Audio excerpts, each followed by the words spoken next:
नमस्कार. जीवनावश्यक सर्व काहीमध्ये आपणा सर्वांचे मनपूर्वक स्वागत. आज आपण पाहूयात कापसाच्या वस्त्रमाळा. यासाठी मी असा कापूस एकसारखा करून घेतलेला आहे.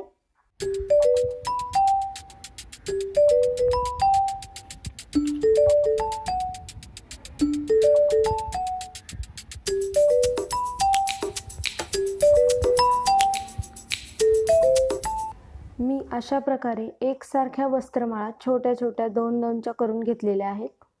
आपण पाहू शकता या अशा एकसारख्या करून घेतलेल्या आहेत.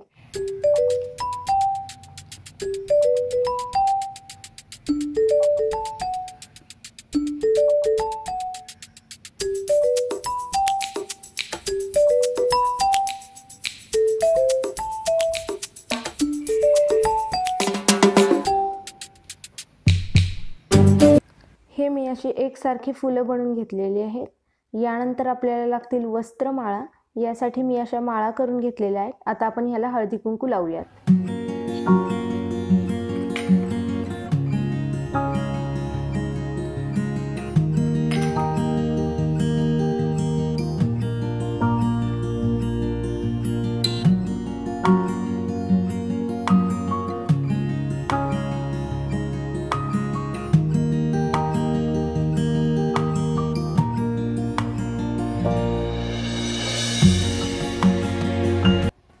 अशा मी एकसारख्या वस्त्रमाळा केलेल्या आहेत. आता आपण पाहूयात हे फुलं आणि वस्त्रमाळा कसे लावायचे.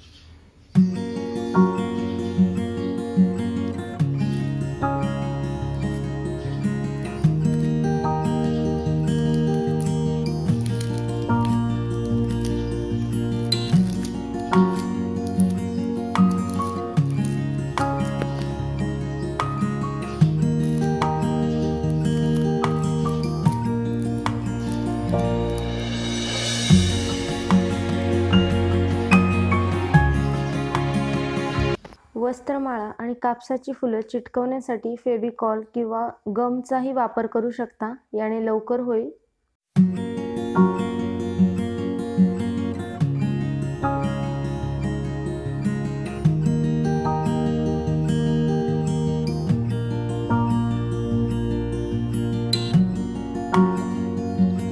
अशा प्रकारे मी या फुलांना हळदी आणि कुंकू लावून घेतलेले आहे. आपण पाहू शकता पहिल्या 2 आहेत त्या कुंकाच्या आहेत, नंतर हळद, नंतर कुंकू आणि लास्टची एक आहे ती हळदीची आहे.